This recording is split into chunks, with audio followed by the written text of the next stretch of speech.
Today, women are making more money and having more impact than ever before. With that power and opportunity comes responsibility.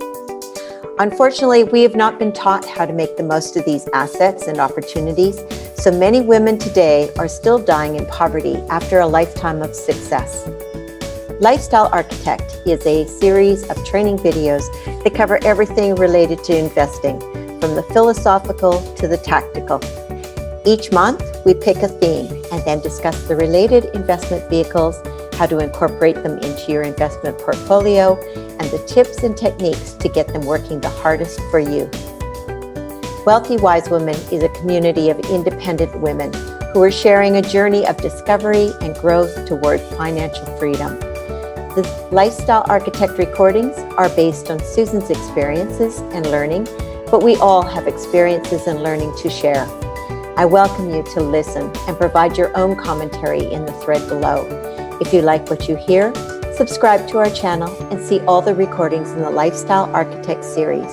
And now, let's jump into this week's episode. Welcome again to Lifestyle Architect for September and our focus on money literacy for young people. It seems silly to talk about money management for young people. After all, they don't have any money. But just as we practice paper trading before putting real money to work in the stock market, practicing money management is a skill well learned before actual money is involved. The biggest problem I see for clients is a lack of intention related to their money. Most people watch only the bottom line. They receive an income and try to keep their spending close to what they earn. As cost of products and services have gone up over the past 50 years, income has not kept pace for the majority of people. Technology and the access to easy credit has successfully shielded us from recognizing the inflation. As a result, people have not bothered monitoring their cash flows, and most have little to no understanding of where their money goes. In the end, they tend to live hand to mouth or in a constant battle of debt management.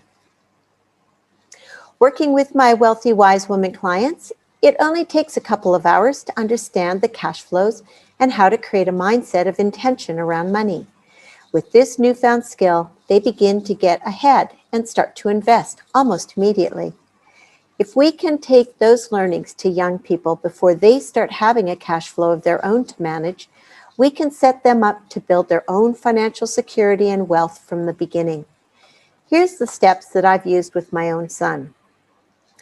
Step 1 is about educating on the framework by describing key concepts. Money is no more than a tool to reflect an agreement of the value for a piece of work. When we understand that about money, we understand why currencies can be just pieces of paper. The only thing that gives them authority is the decree of the government and the consent by the society. This is why cryptocurrencies and reward systems in gaming platforms have become so popular in the 21st century. Another key concept is diversification, and it's really related to anything to do with money. We typically hear it when we talk about how to invest, but we've already applied the concepts of diversification long before we start investing. The initial process of diversification is into 4 buckets that all income needs to fill, and it needs to fill those buckets in a specific order. The first bucket is giving or charity.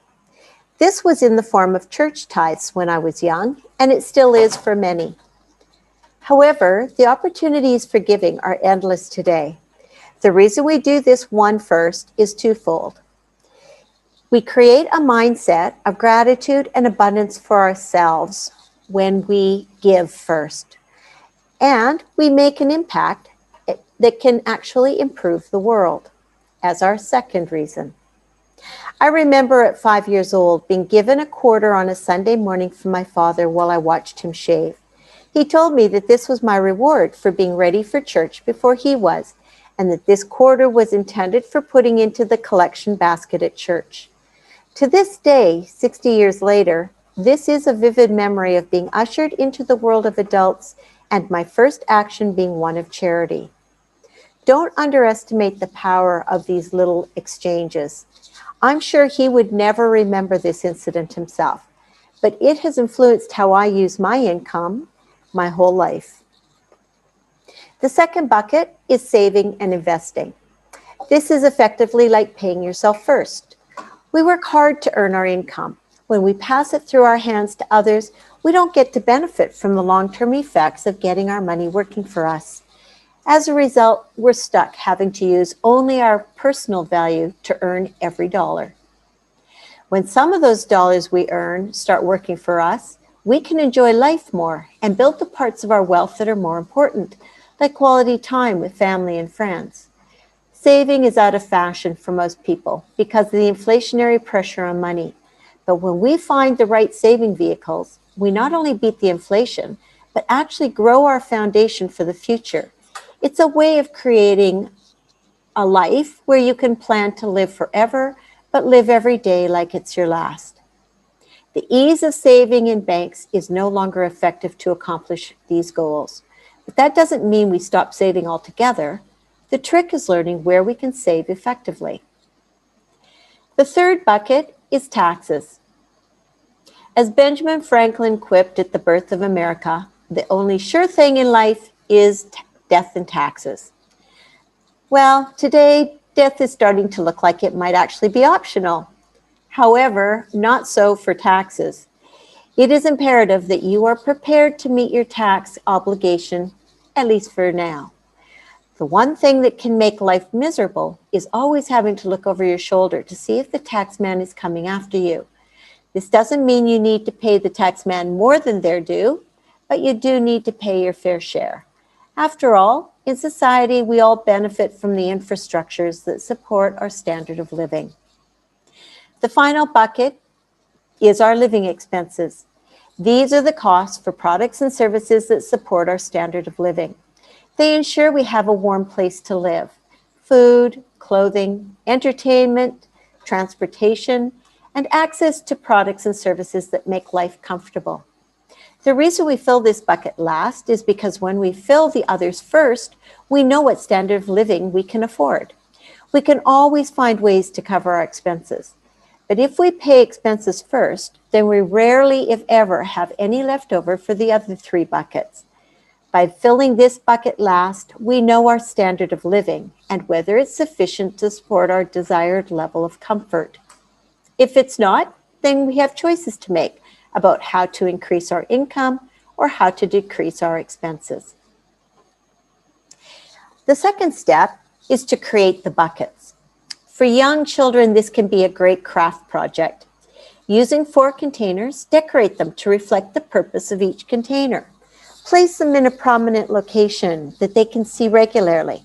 Over time, they will see those buckets filling up. There is a sense of accomplishment that comes with seeing the fruits of our labor in a tangible way. For older children and adults, spreadsheets or even graphic software can emulate the same thing. One of the most important things to do in this step for creating your buckets is to establish what percentage of income goes into each bucket. Some are fixed percentages while others are flexible. However, even the flexible have customary standards that are recommended. For the purposes of the exercise with your children, you can apply the conventional wisdom for each of these buckets. The first bucket is 10% for charity. There's a tradition of putting at least 10% of your income toward charity. You can put more, but it's usually frowned upon to put less. 20% is for taxes. Taxes are predetermined by the government bodies and will change from time to time, but this percentage is a pretty good average. 20% for savings. The recommended level for savings is 14 to 20%, but the more and earlier you put it in, the more you can get the money working for you to beat inflation in the future through the power of compounding. That leaves you with 50% for expenses. That's pretty good. Since housing and mortgages are calculated on a 30% of income, that leaves you 20% to cover everything else.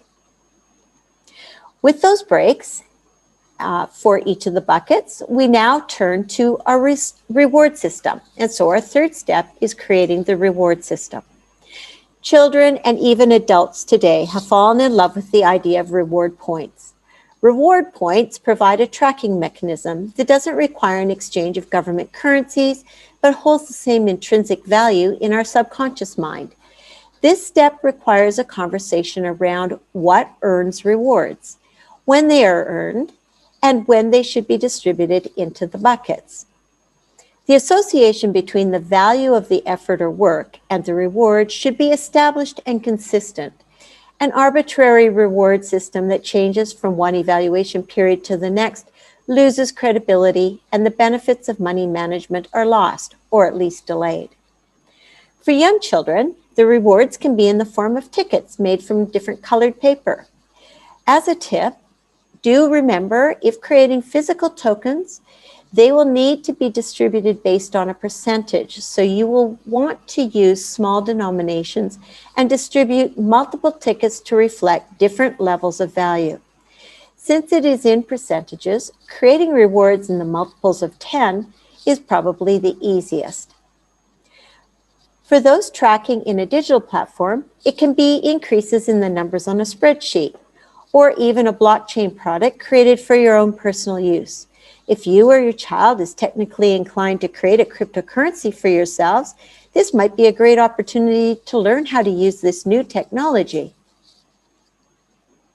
The fourth step is awarding of rewards. Just as payday is a ritual for many people, reward day should be treated as a ritual also. This is when we reflect on the value we've provided that has resulted in earning our reward. With my son, the reward system is tied to his schoolwork. Different letter grades result in different reward levels. The rewards are awarded when the report card comes home. A conversation about results and a celebration of the best outcomes is done as part of the ritual. As we've moved to a platform of self-directed learning, rewards are tied to meeting deadlines for course completion as well as grades.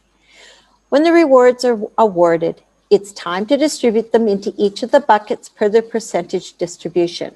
In addition to the life skills being created, these exercises also provide a real-life application for number theory as youngsters sort out how many of their reward tokens go into each bucket.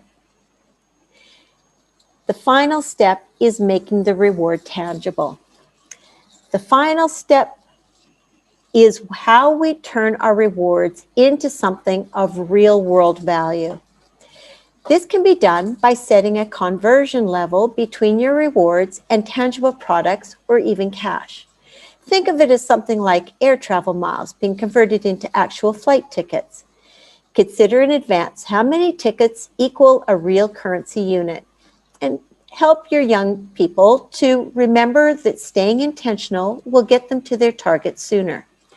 One way to make this really effective is by implementing goal-setting sessions on a periodic basis where they can decide in advance what they're saving up for. We'll discuss this idea in our next episode. With consistency in this exercise, your children will get into the habit of making intentional decisions about where to put their time and effort, as well as what to do with the rewards or money that they earn. If you decide to do this exercise with young people in your life, we'd love to hear how it works for you. And until next week, I just want you to remember, the future is yours to create.